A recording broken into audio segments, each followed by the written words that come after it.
नमस्कार मंडळी, सुवर्णास किचनमध्ये आपले स्वागत आहे। आज आपण अशी रेसिपी बघणार आहोत जी सगळ्यांनाच ठाऊक आहे, सगळ्यांनाच माहिती आहे की ती रेसिपी काय आहे म्हणून।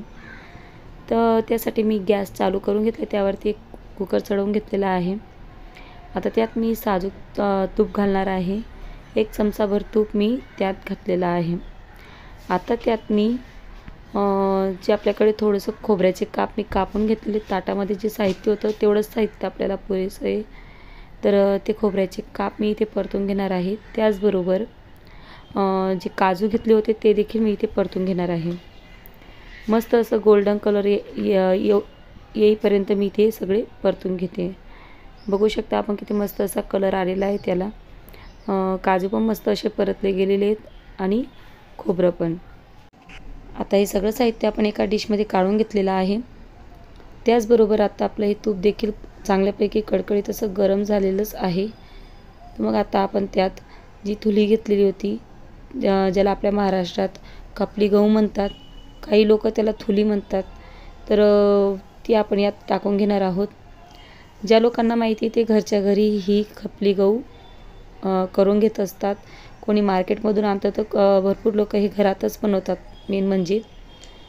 तर ते आपण आता जे कडकडीत तुपामध्ये टाकलेलं होतं, तर आपल्याला व्यवस्थित असं मस्त फोडून घ्यायची ते गहू, म्हणजे ती जी थुली होती ती अशी मस्त फुलून गेलेली आहे। आता आपण ते मस्त असं गोल्डन कलर येईपर्यंत परतून घ्यायची आहे। जर तुम्ही एकदमच असं सफेद सफेद याच्यातच जर पाणी ओतलं तर मग ते कसं ती थोडीशी कच्ची लागते खायला। पूर्णपणे अशी फुललेली आणि फोडलेली थुली जर घेतली आपण तर ती चवीला पण चांगली लागते आणि शिजते पण चांगली। मस्तपैकी अशी परतून घ्यायची आहे आणि त्याचबरोबर ती गोल्डन कलर येईपर्यंतच परतायची आहे। जास्त अशी एकदम लालसर परतायची नाही आहे तिला। बघू शकता आपण किती मस्तपैकी असा कुकरमध्ये कलर आलेला आहे त्या लापशीच्या गव्हाला। आता आपण त्यात पाणी टाकणार आहोत। मी 1 कप ते खपली गहू घेतला होता, तर आता मी त्यात 3 कप पाणी टाकते। 3 पट पाणी मी यात ओतणार आहे। पहिला 1 कप टाकून दिलेला होता मी, आता दुसरा कप टाकलेला आहे। चमचा बऱ्याचपैकी गरम झालेला होता म्हणून मी चमचा काढून घेतलेला आहे। पहिली चमचा गरम नव्हता, पण वाफेमुळे चांगल्यापैकी तापला आहे तो।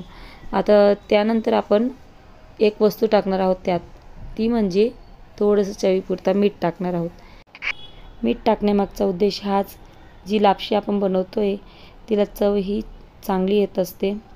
आता आपण याला उकळ काढून घेतलेली आहे, मस्तपैकी अशी उकळ येऊन गेलेली आहे। तर त्यात आपण जे तळून घेतलेले होते वस्तू, काजू खोबरं, ते पण घालून घेणार आहोत। त्याचबरोबर मी मूठभर आपले मनुके घातलेले आहेत त्यात। मस्तपैकी असं मिक्स करून द्यायचं आहे। आता आपण जो गूळ घेतलेला होता तो पूर्ण गूळ आपल्याला घालायचा नाही आहे। जास्त गूळ घातल्यानंतर ती एकदम चिकट बनते लापशी आणि खायला पण खूपच गोड लागते। तर आपण आपल्या हिशोबानेच गूळ ॲड करायचे त्याच्यात, जास्त गूळ टाकायचा नाही आहे, जेणेकरून त्याची चव ही चांगली राहील। आता आपण थोड्याफारच प्रमाणात गूळ हा साईडला काढलेला आहे, पूर्ण गूळ आपण त्यात टाकलेलाच आहे। 1-2 बाईट असा गूळ साईडला काढलेला आहे। आता आपण कुकरचं झाकण लावून द्यायचं आहे आणि मस्तपैकी अशा 3 शिट्ट्या घेऊन घ्यायच्या आहेत। बघू शकता आपण शिट्टी ही कुकरची झालेली आहे। आता आपण वाफ काढून घेणार आहोत कुकरची। ही लापशी डिलिव्हरी झालेल्या बायांना पण देऊ शकतो, दिलीच जाते मी प्रामुख्याने डिलिव्हरी झालेल्या बायांना। आणि ज्यांना तोंडाची चव नाही आहे, म्हणजे आजारी पेशंट आहे, त्यांना आपण अशी लापशी बनवून देऊ शकतो। लहान मुलांना प्रामुख्याने द्यायलाच हवी, ते देखील आनंदाने खातील। लापशी आपण 2-3 प्रकाराने बनवू शकतो। आपण त्यात मूग डाळ वगैरे घालून पण बनवू शकतो, तिखट पण बनवू शकतो, गोड पण बनवू शकतो व आळणी देखील बनवू शकतो। तर आता तुमच्यावर डिपेंड आहे तुम्हाला कशी हवी आहे, तिखट हवी आहे, आळणी हवी आहे, ज्या प्रकारे तुम्हाला खायची इच्छा असेल त्या प्रकारे तुम्ही बनवू शकता।